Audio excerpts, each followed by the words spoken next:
including collaborating on projects funded by the NIH and NSF. He's the editor of multiple books, including the Handbook of Primate Behavioral Management, co-editor of the Handbook of Laboratory Animal Science. He hosts the Primate Behavioral Management Conference every year in Bastrop.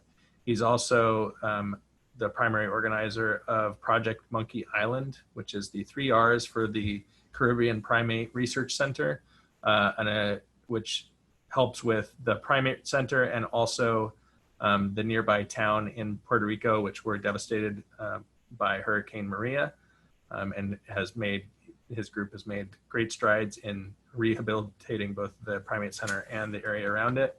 And I can again say I'm proud that I've taken part in that.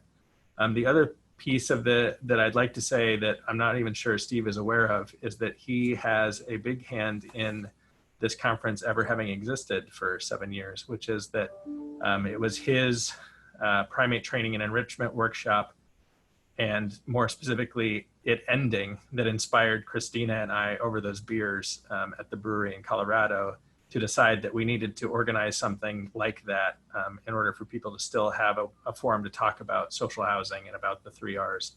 And Steve has spoken at this conference before. We're very happy to welcome him back. So go ahead, Steve.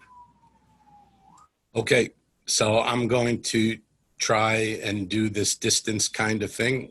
I have to find my screen to share, and then we'll get going. It's a pleasure for me to be here, and like Eric said, or thank you to Eric for saying those things. I didn't know them, so it's kind of good. If we can inspire people to be interested in behavioral management, then we'd like to do that. That's kind of what we're all about here in Bastrop, Texas. So I'm going to talk today specifically about behavioral training as part of the animal healthcare program. I'm involved with the training. I'm not really involved, or I'm involved with supervising the training. I'm not really involved with the healthcare itself. We have really good veterinarians that are involved with that. And these are the people I'm talking, but these are the people who are actually doing the work.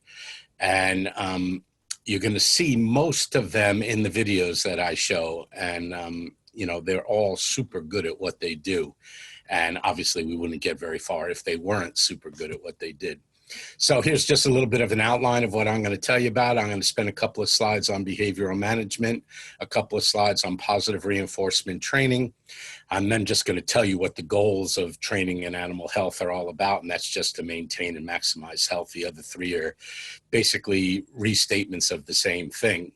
I'm going to use a lot of chimpanzee examples. I'm going to do that for a couple of reasons, some of them good and some of them bad.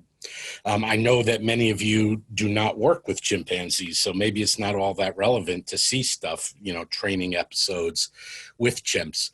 But I think they're pretty good exemplars of what we could do with animals in research settings. I'm not going to say that if we could train a chimp, we could train a mouse, but I think if you see some of the things we've been doing with the chimps and the other primates that we have, it'll give you some ideas about what you might be able to do with some of the other species that you're keeping. So, you know, it's all just operant conditioning. That's just a type of learning. I'll talk a little bit about that in a second. And for all of you with psychology backgrounds, you know that operant conditioning started with pigeons and white rats. So it is kind of relevant to other laboratory animal species. So there'll be a lot of chimp examples, and again, good reasons and bad. One of the good reasons is, or it's also a bad reason, you're not going to see too much about chimps in the future. So I really kind of want to keep them up on the radar of laboratory animal science, of the types of things that we're doing here, because I think they are fairly important. I'm going to talk about desensitization just a little bit. So one of the things that happens is that trainers can train animals to do things, but then when the veterinarians or vet techs come to try and do the same behaviors, it's sometimes a little bit difficult for them because the animals have preconceived notions of what veterinarians and vet techs are about, based on their past experiences. So what I want to really talk about a little bit as we go through this is how we can make the veterinarians and the vet techs part of the training process. So when they come in to train for procedure or try and get a sample when they need it, the animals don't respond as if it's somebody bad coming along. So I'll talk a little bit about that. And then there are 6 things that I just broke it down. The training facilitates these 6 things. I'm going to tell you a little bit about each of them. Most of it's going to be about monitoring and treatment. But some of the stuff that we're doing and some of the stuff that you all can do, I'm going to consider kind of a new approach and not necessarily a better approach as well. And I think what it'll help you do is think about how we can take captive care, captive management, health care of captive animals to the next level. So that's one way that I like to frame this. And then at the end, I'm just going to talk real quickly about negative reinforcement, which is just another technique that you can use to train.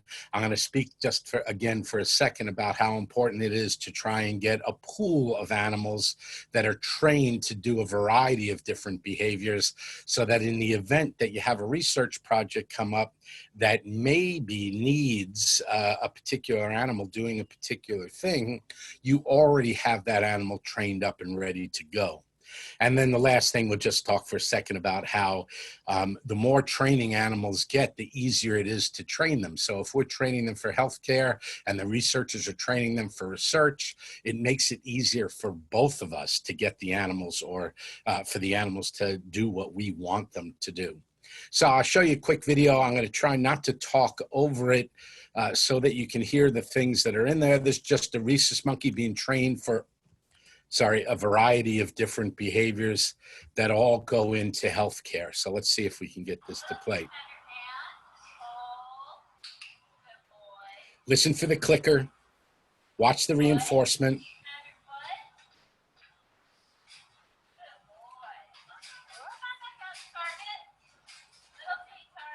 So targeting is a very important behavior because it gets the animal where you want. And a lot of things are built on targeting. You see other animals there, they're just hanging around.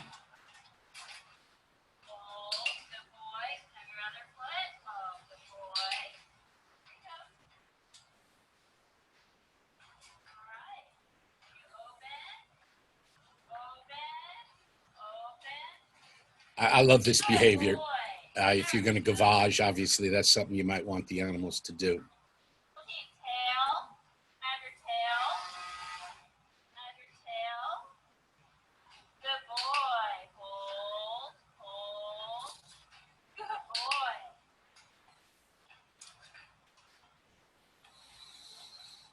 Positive reinforcement is the food that he's getting. So a present for injection.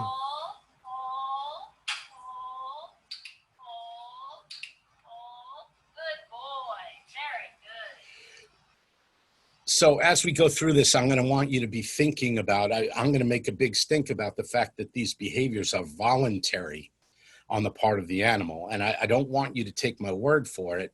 What I want you to do is look at the animals working, so to speak, and determine for yourself whether it looks like they're voluntarily participating or not. So that's kind of what I'm going to talk about. We'll just go quickly through behavioral management for a couple of slides. Behavioral management is simply a part of colony management.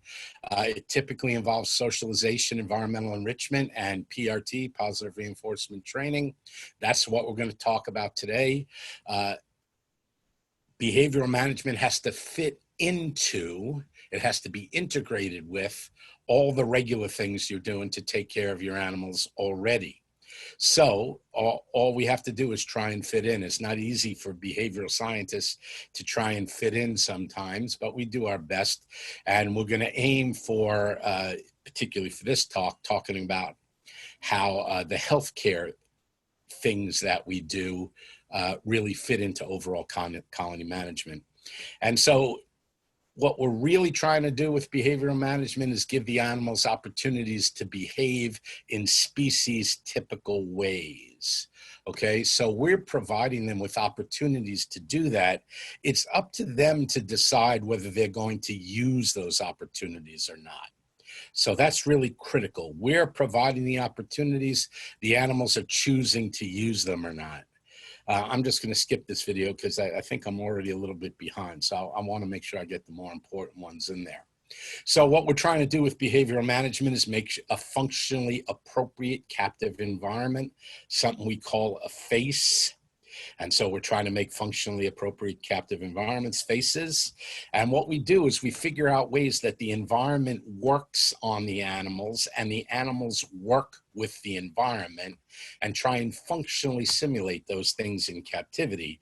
And we really tie them right into the behavioral management three-pronged approach that I told you about: socialization, enrichment, and training. And training in particular, again, we're talking about that today. It gives the animals the opportunities to control what happens to them, to make meaningful choices. You take animals out of the wild, you bring them into captivity, they often lose the ability to make meaningful choices. And that's one thing that positive reinforcement training can do.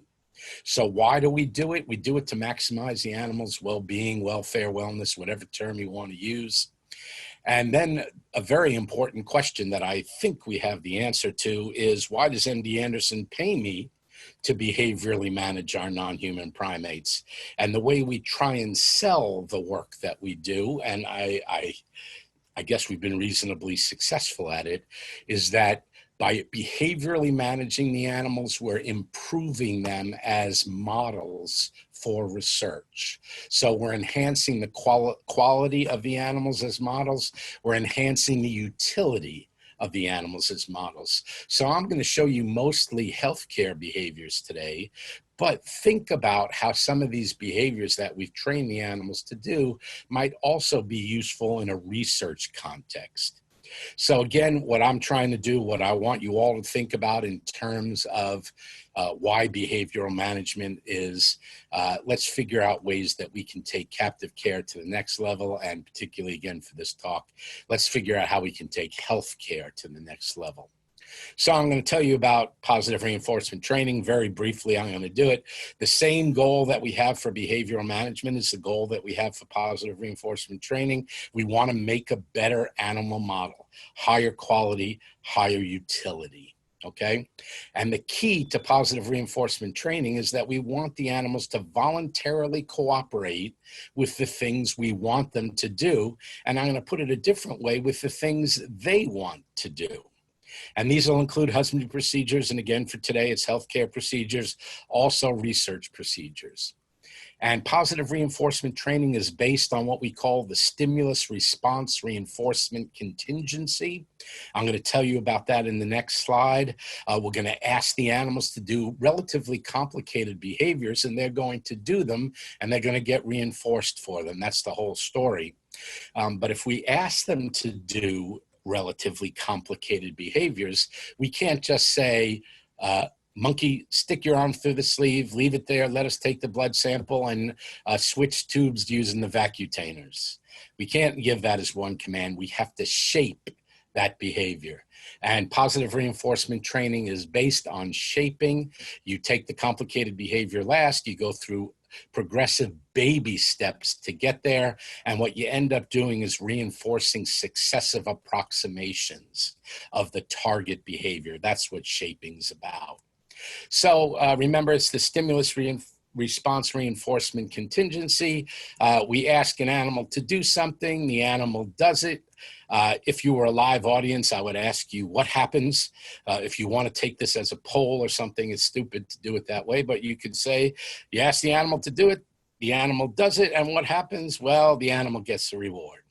And then the counter example is, you ask the animal to do it, it doesn't do it, and what happens? I would ask this question here: do you give it an electric shock? Do you punish it? You know, something like that.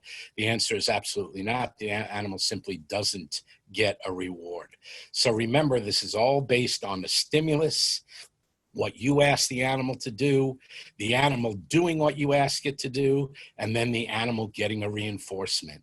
And the issue with that is that if the animal does it and you reinforce it, then it's more likely that the animal's going to do that behavior again the next time you ask for it. So that's what positive reinforcement training is all about. So let's just look at a quick present for injection. That was a capped syringe. Again, just to make sure the animal is with us in what we're trying to do.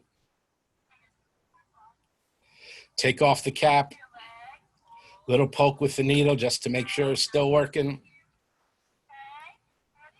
And now comes the real injection. And when you do the real injection, you get the big banana. That's the reinforcement for it. So that you saw stimulus response reinforcement, right? Okay, so on to sort of the meat of the talk. I've just told you a little bit about behavioral management, told you a little bit about positive reinforcement training. Now we're going to talk about training and animal health, the real point of this. And these 4 goals are basically all the same goal. What we're trying to do is maximize the health, and if we happen to have a breeding colony, the production of the animals that we're working with. And then again, you know, if we're doing some research, we want the best animal model we can possibly have. And remember this desensitization issue. We want to desensitize the animals to the vet techs, the veterinarians, and maybe even to some of the apparatus that we use in our positive reinforcement training, maybe something as simple as a cotton ball, okay? So let's just look at that real quick. This is a adult male cynomolgus monkey.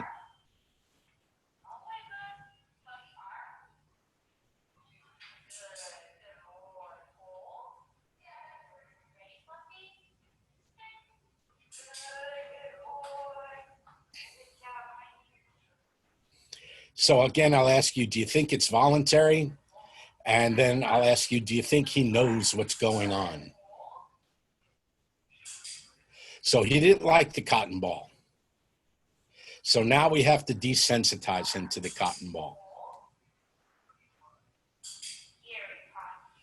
Again, successive approximations with the cotton ball.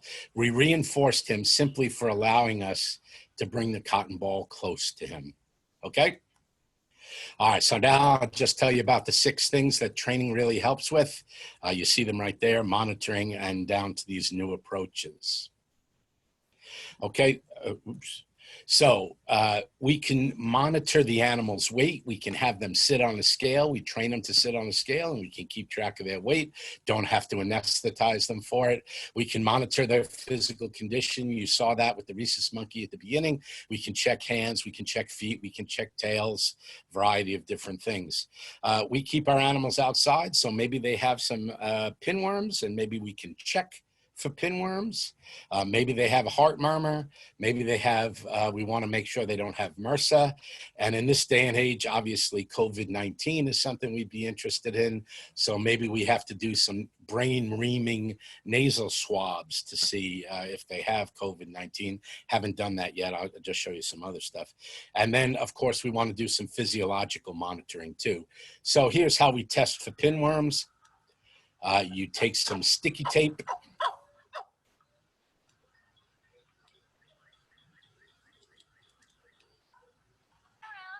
And we ask the animal to turn around. We get access to its perineum. He likes to give us something to start. Good boy. Very good. And that's it. So we can do 65 animals in 3 hours, doing all of our pinworm assessments. Let's look at the phonocardiogram to see if we can look for heart murmurs. And this is better than a stethoscope because you get a printout with it. The animal just presents his chest.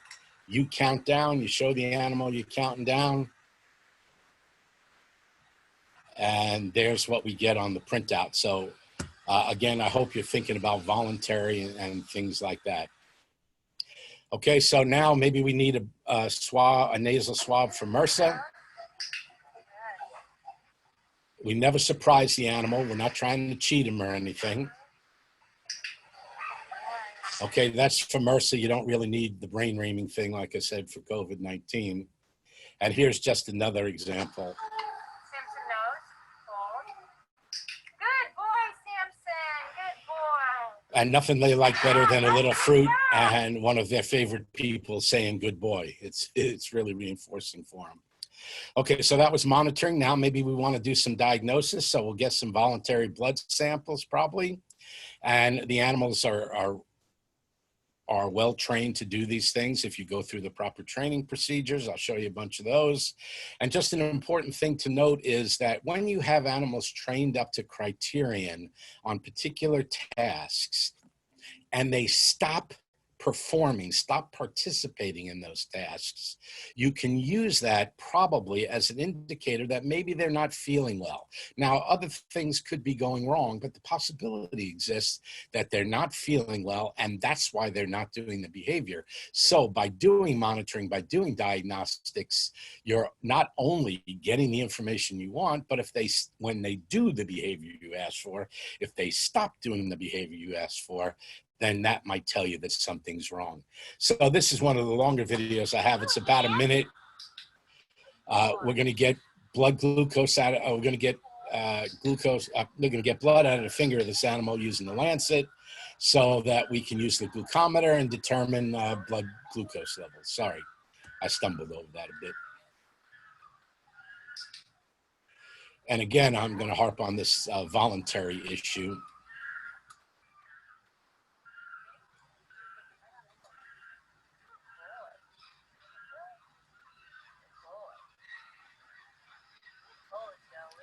Animal doesn't have to be separated, all done in its home cage, et cetera, et cetera.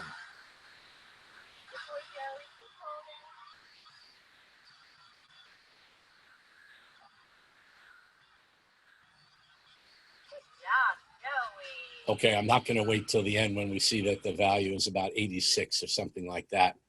So now let's just look at a venous sample. That was a capillary blood sample. Now we're going to get a venous sample. This is all based on diabetes kind of research and diabetes interests. Now we're going to get a venous sample from this rhesus monkey who's living with 2 other rhesus monkeys in a bank of 6 cages. And now we're simply going to get a blood sample for glucose analysis with him. And that's kind of a friendly vocalization that he's making. It's not an unhappy vocalization.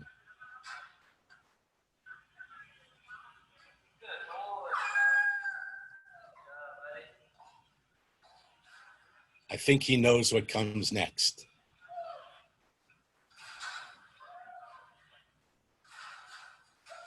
Okay. This is a chimp doing it with a blood sleeve. I can't show you that because I don't have the time, but the animal puts its arm in the sleeve, it exposes the cephalic vein, and we can use the vacutainer and get multiple tubes from an animal voluntarily like that. This is cynomolgus monkey just doing the same thing that the chimp just did with his finger, so I'm not going to show that one either. Okay, so we're moving on to prevention. If you use training for healthcare, you can prevent some things. We can train animals not to do abnormal, undesirable behaviors. We do that by training them to do incompatible behaviors. Okay, we can prevent illness by making sure they take their medications and doing all the diagnoses that we need to do. We can prevent pregnancies. The chimps, we don't want any babies being born, so we want to make sure they will take their birth control medicine. And so we can prevent pregnancy with this. We can prevent obesity with training by making the animals support their own weight when they eat their food. It sounds a little cruel. Think of you hanging on the wire while you're trying to eat an apple. You'd much rather sit down and just have a whole pile of food in front of you. I certainly would. And the animals would also rather do that, but we've trained them in an attempt to deal with some weight control issues that we have. And chimps are nice animals, but they have terrible oral hygiene. So one of the things we might want to do is train them to allow us to brush their teeth. In the future, maybe we'll train them to brush their own teeth. And then we won't give them grape juice right after we brush their teeth, because that sort of defeats the purpose. But we're not the bristliest toothbrush in the cup or sharpest knives in the drawer, depending on how you look at it. I apologize. I'm trying to get it. I'm getting a little silly. This is hard to do because I can't tell whether anyone's listening or not. All right, so now we'll move on to treatment. This is the most important aspect of where animal training can help you with animal health. I just arbitrarily broke it down into acute and chronic as 2 different types of treatment. They really merge into one. I'm going to show you a number of different aspects of it. We can do some topical stuff. We can get the animals to present for an injection like you saw before. This one will be a little different. We can get the animals to use the nebulizer. which is interesting for lung problems. Again, voluntary. And then we have some animals, our chimpanzees at the moment are all pretty old, and some of them are mobility impaired. So maybe we want to do some physical therapy with them. And it's kind of cool stuff. So watch this one really close. It's really fast. We're going to put some ointment in the eye of this chimpanzee. He has a little bit of an eye issue. So there it is. I mean, she just stuck her finger in the chimp's eye. And there was no problem with that. Now we're going to look at an ear. I'm probably going to cut this off a little bit early. So we're going to irrigate the ear. First, we're going to look in it, make sure it's okay. And she makes a mistake. But watch what the chimp does. Or A, can you notice the mistake? B, watch what the chimp does. And so she had it turned backwards. Now it's right. She can see in there, the animal hasn't moved. It's still doing what we ask it to do, despite the fact that it's taken a little bit longer than usual. And now we're going to irrigate with a little bit of saline because the animal had an ear problem. Okay, this is simply providing a subcutaneous injection for one of our diabetic chimps.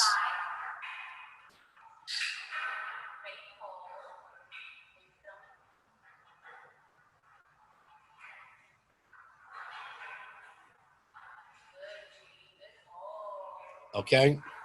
And, you know, always you get a really special reward when you do these behaviors that are important for them to do the big banana most of the time. Now, watch this one because this chimp has lung problems. And we're going to use the nebulizer. And all we have to do is train the chimp to make a kissy face and then desensitize it to the mask. It makes the kissy face into the mask. It gets the nebulization that we needed it to get. That's it. So the alternative is, we had to do this 3 times a day. The alternative is to anesthetize the animal 3 times a day to give it albuterol. And that's just not workable.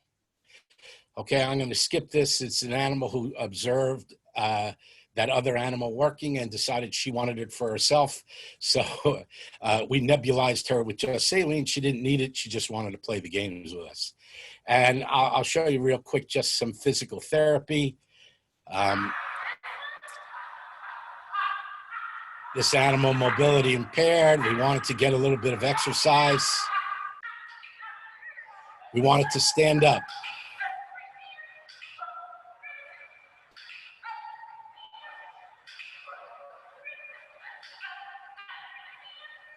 Okay, you got the picture. Here's another animal, had an injury to the middle finger on his right hand. So our very ingenious technicians got some rubber bands and attached them to his finger. The behavior we want the animal to do is touch our finger up. So it has to fight against the rubber band in order to do that. You see he's struggling with that hand. That's the hand that had the injury. Now we'll look at the other hand. Again, with the rubber band, that's another animal who just stuck his hand in there for no good reason. And now this is no problem for the animal. And then we've had 1 or 2 animals that have had strokes, and we want them to use the affected side. So we make them suspend and support their own weight. So again, it's all positive reinforcement training leading to these things.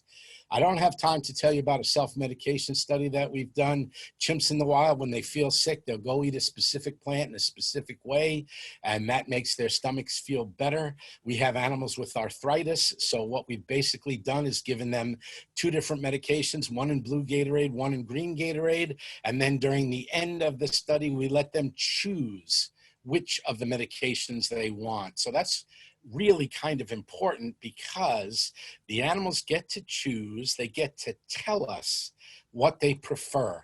And this is a pretty strong example for me of taking captive care, behavioral management, health care to the next level. Okay, I'm running out of time. Eric, I don't know if you can talk to me while I'm doing this. Do I have about 3 more minutes? I think we can allow 3 more minutes. Okay, so what I want to do is just tell you a little bit about some of the things that we've done with acupuncture, laser therapy, and an implantable loop recorder. So one of the things we're doing is non-invasive, we're interested in is non-invasive monitoring the welfare of the animals. And we're hoping that thermal imaging is one way that we can do that. So the hottest part of this animal is her armpit. It's white. Anything that's blue or purple is cold, like the bars, like the people's hands. You can see that the vet's ponytail is much colder than the rest of her head. And she's doing acupuncture right now. So she's inserting the needles. One of the things we're interested in is looking for changes in blood flow as a function of acupuncture. And she's also got the cold laser, the medicinal laser, and she's going to be bringing that up to the animal as well. You're going to see it's cold because it's going to be blue. It's not a Austin Powers or James Bond type laser slicing people up or anything, but it's really good for relieving some of the symptoms of arthritis in these chimpanzees. So it's really important for us. So now you can see that. I'm going to stop at this point. We also, I have some videos of putting the needles in, taking the needles out, and then here's the use of the medicinal laser, not through the thermal imager. And we also have an implantable loop recorder. So we have some animals with cardiac issues. We can put the loop recorder under the skin. And then what you have to do is train the animal to turn around and give us its back, so that we can use the interrogator, and we can get the information off the loop recorder. It goes into the computer. It records everything that was on that thing, and then it clears it off so that we can do another 3 weeks on there. So that's what it looks like. So I kind of knew I would run out of time. So I'll just say we use mostly PRT, but we can also use negative reinforcement training. I didn't get to show you the video of observational learning, but it's really important with chimps. We really do want a pool of animals that are going to do the behaviors that we want. And again, a critical component is that the more training you do, the more things that the animals learn from you, the easier it is to train them when you want them to do something else. So again, I don't have time to show these videos. I'll just sum up by saying when we're training animals to voluntarily participate in healthcare, we're doing it to enhance their health, to improve their welfare, obviously to minimize health-related problems. The training can help us in monitoring, diagnosis, prevention, treatment. You heard about but didn't see voluntary participation, and you saw just a little bit of the acupuncture and the loop recorder. And again, just to say it for the third time, we really want animals that are trained, a pool of them, so that if a study comes up or if we have an emergency, the animals are already trained to do the behaviors and we don't have to train them, at that moment. And again, animals learn to learn. So the more we train them to do, the better it is going to be for us and for them. So behavioral management, we're here to serve the animals. That's really what we want to do. And if we serve the animals, then we probably serve the research as well. So I apologize for going a little bit over. I hope you stayed awake, although I couldn't tell. And thank you very much.